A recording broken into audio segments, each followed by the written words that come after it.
মধ্যপ্রাচ্যের উত্তপ্ত পরিস্থিতিতে নতুন করে কি আরও একটি শক্তিশালী পক্ষ জড়িয়ে পড়তে যাচ্ছে?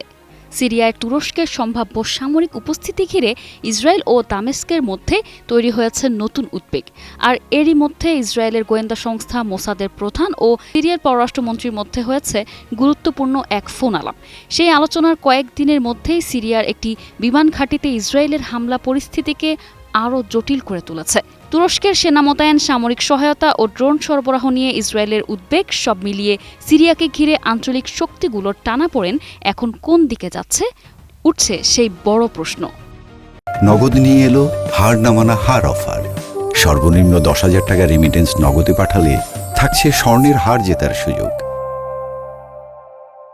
ওই ফোনালাপের কয়েকদিন পরই ইসরায়েল সিরিয়ার একটি বিমান ঘাঁটিতে হামলা চালায়। এ খবর দিয়ে বার্তা সংস্থা রয়টার্স বলছে, 14 অগাস্ট মোসাদ প্রধান ও সিরিয়ার পররাষ্ট্রমন্ত্রীর মধ্যে ওই ফোন আলাপ হয়।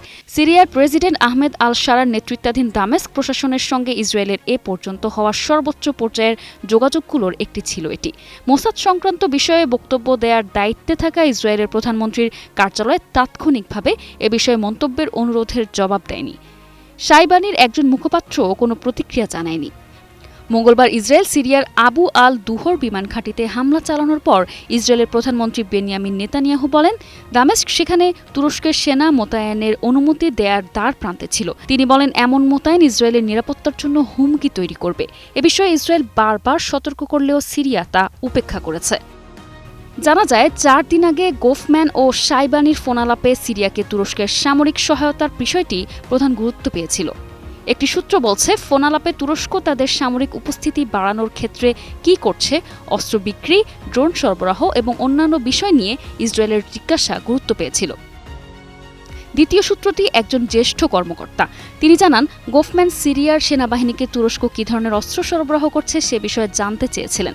বিষয়টি সম্পর্কে অবগত তৃতীয় আরেকটি সূত্র ফোনালাপের ঘটনা নিশ্চিত করেছেন। জানা যায়, আলোচনায় সিরিয়ায় তুরস্কের সামরিক উপস্থিতি নিয়ে কথা হয়েছে, তবে তুরস্কের প্রতিরক্ষা মন্ত্রণালয় এ বিষয়ে মন্তব্য করতে অস্বীকৃতি জানায়। 2024 সালের বাশার আল আসাদ ক্ষমতাচ্যুত হওয়ার পর থেকে তুরস্ক সারা প্রশাসনের ঘনিষ্ঠ মিত্র হিসেবে আবির্ভূত হয়েছে। সিরিয়ার গৃহযুদ্ধের সময় তুরস্ক বিদ্রোহীদের সমর্থন করেছিলেন। ফলে ইসরায়েলের উত্তর সীমান্তে তুরস্কের প্রভাব বাড়তে থাকায় ইসরায়েলের মধ্যে উদ্বেগ তৈরি হয়েছে। নিশা আলম, 21 টেলিভিশন।